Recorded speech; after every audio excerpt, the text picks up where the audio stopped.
Hello, Mr. Macchio. Hello, Paul. How are you? I'm doing wonderful. How are you? Doing great. Just very it's a little chaotic right now. Chaotic? In a good way. Just very busy, very busy. Very busy. Well, that's a good thing. Yes. Oh yeah. Oh yeah. Well, you're looking very dapper, sir. Oh yeah. I'm thank you very much. You too. You too. I just yeah, it's just a lot of meetings and a lot of there's so much happening. President Trump, of course, is running around crisscrossing the country, and I feel like my schedule is almost, not quite, but almost as busy as his these days. So it's all I've got to do is flip a few burgers and make a few fries in the deep fryer, and I think I'll catch up. That's true. That's true. You want to talk about unprecedented? CEO, businessman, U.S. president, McDonald's worker, also. Exactly. He really is a populist, a man of the people, and I think we saw that on vivid display yesterday. So, Absolutely. Are you here? I have a suspicion that you are here, tuned in to the Paul Leslie Hour. Oh my, we have singer Christopher Macchio on the show today, and this interview is going to be huge. Guess where Christopher Macchio is going to be singing? Tonight at Madison Square Garden in New York City. President Trump specifically requested America's tenor, Chris Macchio, to perform for the ultimate Trump rally finale at MSG, October 27, 2024, 9 days before America's ultimate election. So if you would, please subscribe to Paul's YouTube channel, and by all means, please share this interview with a great American singer. And with that, let's go. Well, I want to properly introduce this man, Christopher Macchio. He is America's tenor, a classical crossover recording artist and live performer. No doubt many of you have been in the audience when you heard Mr. Macchio singing. So it's a great pleasure to welcome such a incredibly talented and invigorating singer. What is the greater purpose to the art you create? well, my vision is to bring people back to what I consider a more elevated traditional sensibility when it comes to the arts, the fine arts, but also our culture more broadly. I think Western civilization has a rich legacy. It was founded upon certain principles of cultivation and of balance and harmony and elevating the human spirit and condition as opposed to dragging it down into a more vulgar space. Really, it's the elevation of man that I think is even since the Renaissance has been the driving force in our progress. And I see I have detected, I have observed a deviation from that. And so with the music that I intend to put out, I'm trying to be a part of a larger course correction, if you will. And so that's the role that I'd like to play in being one of hopefully many individuals that are pushing back against the coarsening and vulgarization of the cultural landscape towards once again more elevated sensibility. I'm here for it. And music does have this way, when it's beautiful and true, of elevating people. It can also unify people. I think about everyone singing Christmas carols together. I think about patriotic songs. Why do you believe music is so good at unifying and elevating people? Well, I can't really speak to the biology of it, but I think we all recognize that music has a unique power, you know, to reach people mentally, emotionally in ways that, other modalities, other abstractions, are further removed from. I was speaking earlier today with a colleague in Germany, and one thing I said is, the conservative movement has been very conscientious about cultivating and communicating arguments on economics and on demographics and sociology. And those require all human motivation at the end of the day boils down to emotion. And so, what they need to do in those circumstances is they take the economics and then they try to lead the listener a couple of steps until we end up at an emotional, motivational place. And music, the distance between the music itself and the emotional impact is much shorter. It's much more direct. It's like mainlining into the motivational structure of humanity itself. And so the power of culture and the power of music is hard to overstate. Even in the cases where you have musical therapy, being able to reach patients, people who suffer from dementia, they might not even recognize their own children, but they will recognize melodies that touched their hearts so many decades ago. And so music and culture really does have a unique power to shape and influence people's psychology. And so it's an underutilized resource on the right. The right focuses a lot of times on the bottom line, 90 days out, quarterly results, from an economic standpoint, and they're really asleep at the wheel when it comes to leveraging the power of culture and music. And the left has been really a lot more forward thinking and savvy in their use of media. And it's time that conservatives got back on board with this very effective modality.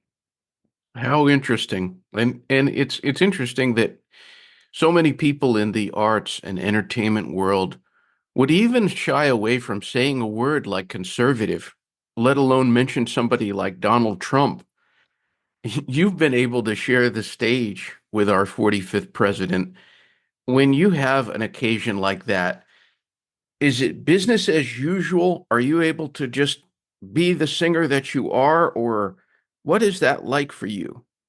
Well, I do recognize the unique opportunity that collaborating and sharing the stage with somebody like President Trump and the platforms that he can provide, that it is a unique opportunity to reach a much larger audience. And there's a responsibility with that. And I'm very conscious of that. But at the same time, music, as we alluded to earlier, it is at the end of the day universal. And so the ultimate unifying humanity that one as an artist must imbue into everything that they put out there, it remains the same. It's consistent. I don't pander. I don't, craft it so that, it's skewed in one direction or another, depending on the context I'm performing. That's the whole point, that the beauty and the unifying message that's contained within the music is consistent, whether I'm singing for, one person or 10 people or 100,000 people. It really makes no difference because the responsibility to convey the universality and the beauty of inherent in humanity is always the same. Just before we did this interview, I listened again to your performance of Ave Maria, and the sonic quality and the moment, I started finding myself getting choked up, and I thought, okay, I've got to do this interview. But it really affected me, and it's just an amazing thing. What went through your head when you were at that event in Butler, Pennsylvania, the coming back, and you were singing that? What were you thinking? Well, I was thinking, a few things. Number one, it's always a privilege to have a forum to connect with people, number one. And in this case, it was many, many millions of people around the world. And there's also a spiritual component to this. Even regardless of one's spiritual views, there is something greater than ourselves, higher than ourselves that we can all agree exists. And a piece like Ave Maria speaks to that. And really, I just had that response, that sense of responsibility to do justice to the music and to the opportunity I was being presented with. And of course, the piece itself was dedicated to the memory of Corey Comperatore, who we lost tragically, at the original Butler rally on July 13th. And so I felt a responsibility to him, to his memory, and to the people in his life that survived to put across something that had a meaningful, unifying message and sensibility to it. And I hope that I achieved that. I think you definitely did. What is Donald J. Trump like to be around? Well, I think, there was a bit of a disconnect in how he was coming across sometimes in the media, especially the mainstream media, who they curate sound bites to try to serve this dehumanizing narrative that they've cultivated around him and his persona. I think now, post assassination attempt on July 13th, the president is a little bit more reflective, and I think that has started to come across in the media a bit more readily and a little bit more frequently. But he's always been this very down to earth, gracious, humanistic kind of persona in person. When you spend when you're spending time with him, I've introduced him to my family, my parents, and so forth. And I mean, when my mother shook hands with the president at Bedminster at a private concert I did there, I mean, I thought she was gonna faint, like she was meeting Elvis. And he was just so gracious. The natural wit and charm that he's able to put on display, you really feel like he sees you and he sees the value that is inside you and that you are trying to share with the world. And then he'll discern that. And then he will be more than willing to serve as a vehicle to convey that value to the platforms that that only he has access to. So that's the man that he is. And you saw many of us had the opportunity to see the letter that the First Lady Melania wrote, and she explicitly mentions music as one of a few important core elements to his personality that does represent his inherent humanity. The fact that he does love music, and specifically some of the greatest music that has ever been written, like recordings by Luciano Pavarotti and Frank Sinatra, and all the way to James Brown. And he goes around on his iPad and he has the most wonderful playlist that I've ever seen anybody of his cohort put into use. And whether it's in the golf cart, whether it's at dinner at Mar-a-Lago or at Bedminster, he's always the one that's putting that great music out there for everybody to enjoy. And it's just one of a number of that real human elements that defines the man that he is. And I've seen him be so gracious to his family. He loved his brother Robert, who passed away 4 years ago, and for whom I had the privilege of performing for the funeral at the White House. And that was another opportunity for me to see that human side of President Trump, that just an inherent, there's a stoic side. He's certainly not as hard on his sleeve, like emotive as an Italian would be. I'm Italian American, but for somebody of that disposition who comes from that background, he's about as warm and fuzzy as it gets. So I'm just privileged to have the opportunity to see the family and to see those dynamics play out in the Trump orbit. I'm very blessed. Very well expressed. Now, you listing some of the greatest singers the world has ever known, it does make me wonder. Just list quickly a few of Christopher Macchio's all-time favorite singers. Wow. Well, yeah. I mean, you have Enrico Caruso, you have Luciano Pavarotti, you have Franco Corelli, And those would be like on the opera singer side. And then on the lighter side for the wine and cheese, you have your Andrea Bocelli, of course. But somebody like the legendary Frank Sinatra just, plays an indelible role in our the cultural, unfolding of the United States. And just such a tremendous, and he was one of the first figures. For example, I'm an Italian American. He was a trailblazer the in the gentrification of how Italians and Italian Americans were seen by the American mainstream media.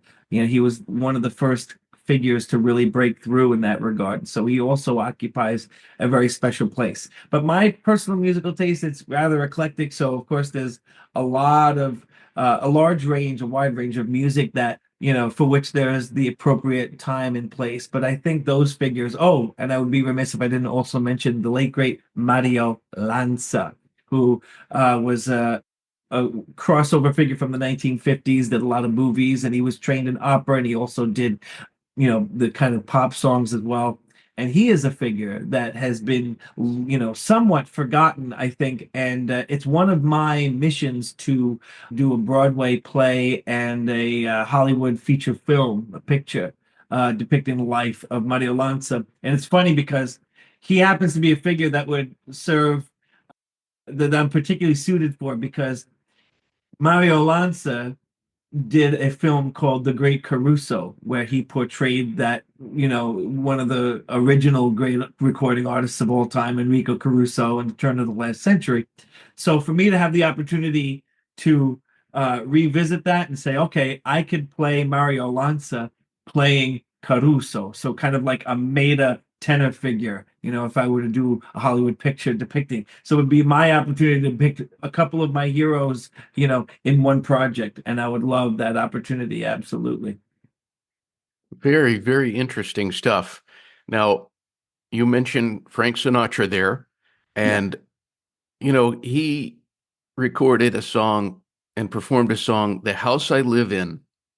Uh, And the song asks over and over again, what is America to me? What is America to you?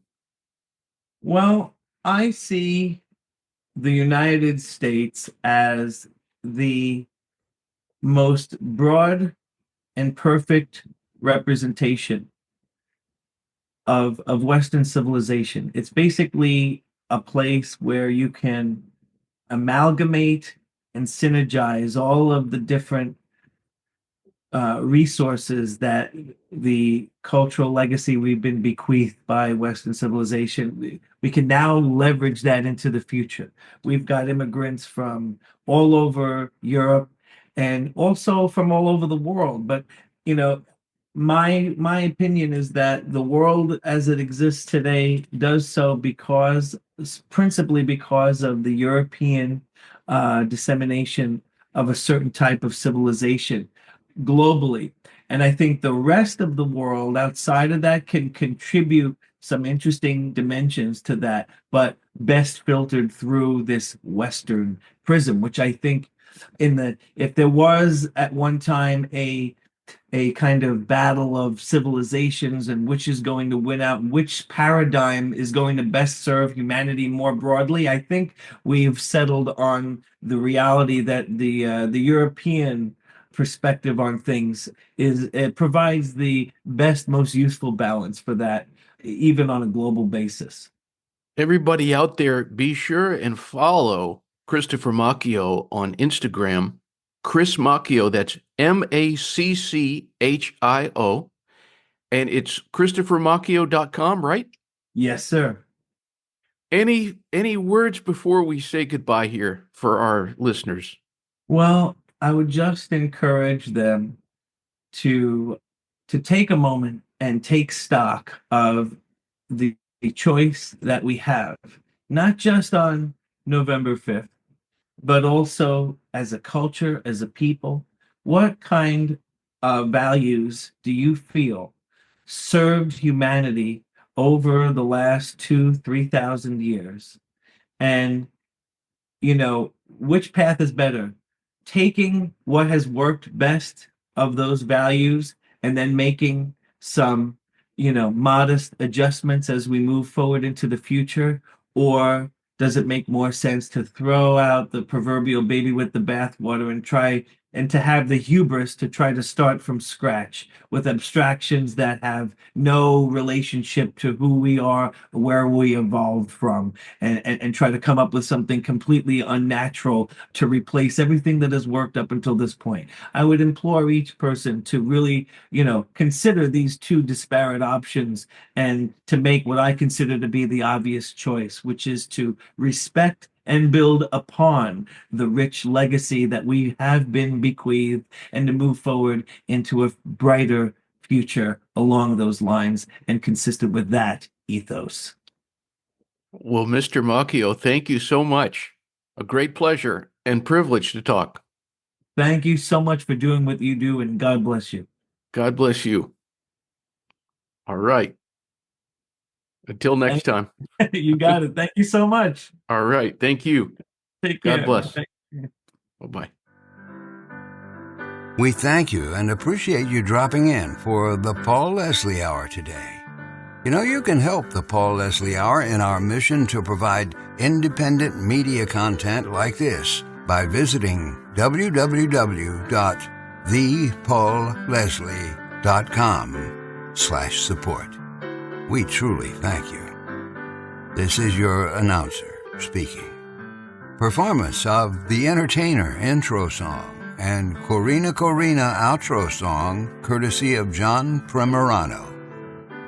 Well, that's it for today. So until next time, be safe and be good.